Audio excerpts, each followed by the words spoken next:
Hi guys, and welcome to OG Cars. In today's video you meet the BL product, which is featured actually in a couple of videos already but hasn't actually been featured properly. So now we're going to go and take a good look around Henry the Austin Maestro.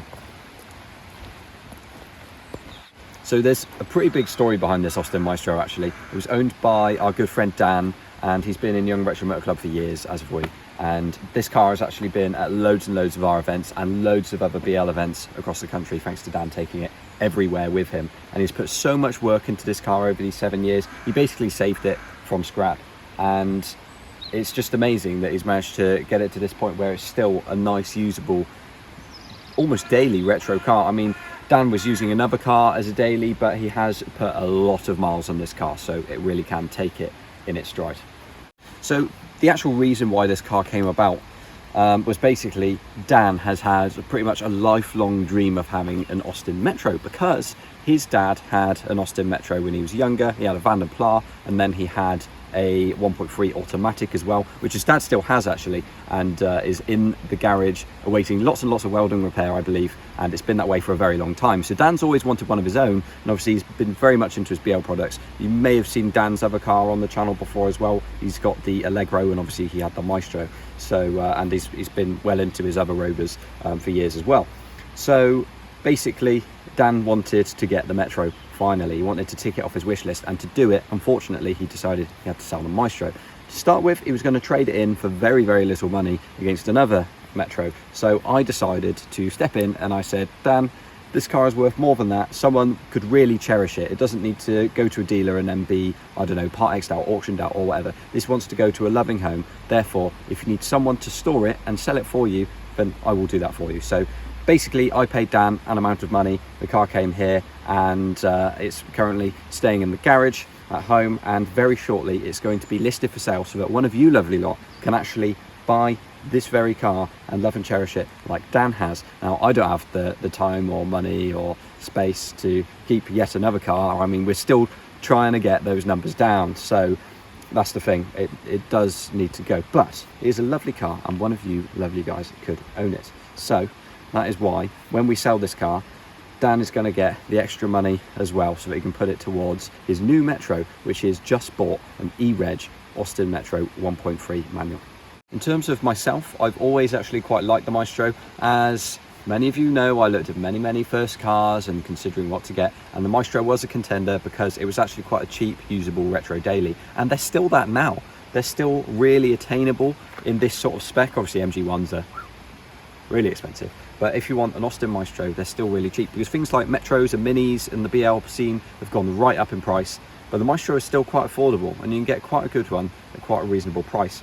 And yeah, as I say, I always quite liked them. So when Dan said that it had to go, we thought, you know what, we'll take it on, and also we'll use it just a little bit. So we took it obviously to Prescott and did a couple of other just little things in a week with it, just so that we could give it a good drive out and just see how it was. And it's actually really quite a nice car, and it keeps up with modern traffic really well because of the spec of this car, which we'll go into next. So the spec of this car is a 1989 Austin Maestro 1.6L. So it's not top spec, but as it goes, it's got the 1.6 engine, which obviously compared to, say, the 1.3 Maestros and Montegos, this was a little bit brisker. And this particular model comes with power steering as well, so quite fancy if you ask me. And I mean, for the time, most of the cars I've had of this era don't have power steering anyway. Obviously I tend to go with the cheaper end of the spectrum than the higher ones, but still, this is quite a well-spec'd car anyway. Still got roll-up windows and stuff, but that's besides the point. It's also the Henley blue over this grey colour, which Dan will be able to tell you exactly what colour it is, but it is a fairly rare spec, and Dan took this to the 40th anniversary of the Maestro, which was this year, by the way. There was an event at Gaydon Motor Museum, British Motor Museum, and there were, I think, like 70 or 80 Maestros there, and this was one of only a couple in that particular spec and colour, so it's definitely quite a nice one to see. So when Dan did originally drop this car off, I was lucky enough to be able to use it for a week. Side note, but insurance this year seems to have gone crazy, because last year I was paying a certain amount to have insurance on all cars. That went up by more than double, so I'm now not insured on all other cars at the moment on my 2 classic policies. So whilst I could, I was using Henry as a daily car just to kind of get into something a little bit different. and also because the sunroof on my Saxo was like a sieve at the time. But Henry was a really good daily. Basically, we took him all the way up to Prescott, and as Owen said, it keeps up with modern traffic really well. It's really comfortable, and it's actually quite easy to use because of the power steering, and although it looks like quite a big car compared to other cars at the time, I think it feels like quite a wide car, really easy to park. The only thing that I will say was a downside is the petrol consumption. When you're sitting at normal traffic speeds, so say 60, 70, I would say this is averaging less than 30 mpg, 100%. So it is worth noting that obviously this is a good usable daily retro, but it does have its slight downsides. Now obviously Dan's done all he can over 7 years to keep this car really well mechanically maintained. But I just wanted to mention, obviously, for those interested in buying as well, it's worth mentioning, like the lacquer peel has sort of like gone fairly faded on the wings, and the roof is quite bad. It's going sort of down to the primer, or even worse in some areas.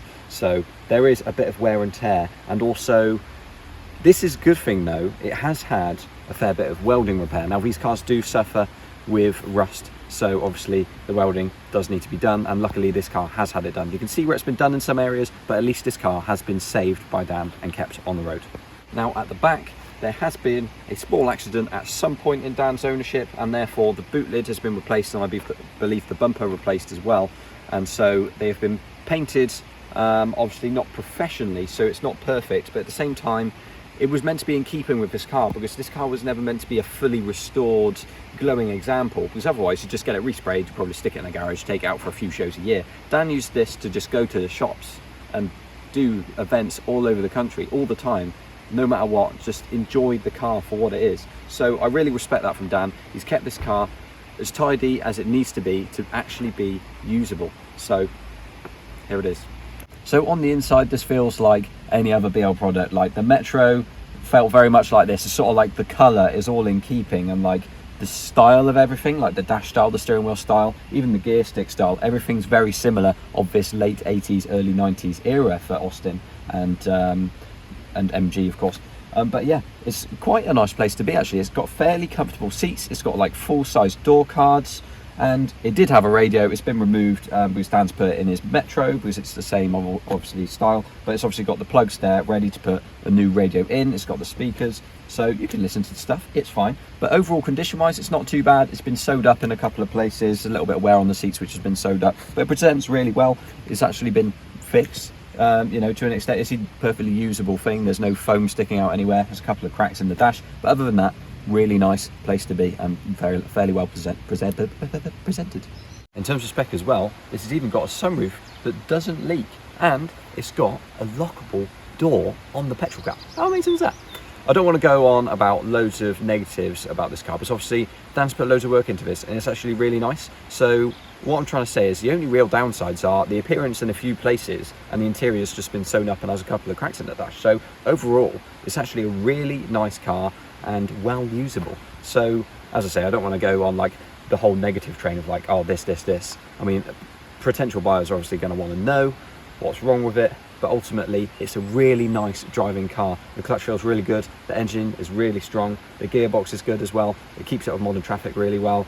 The tyres on the front have been recently replaced. I mean, I think Dan's put loads of sets of tyres on this car over the years. The amount of miles he's done in it, I don't know how many he's done to be exact, but I know it was fairly low mileage when he got it, and right now it is on 75,000, which yeah, is a lot more than when he got it, I'm sure of it. So yeah, he's done a lot of miles in this car, and he's actually really sad to see it go, because obviously he's got the Metro now, and obviously that's again a dream he's always wanted to attain.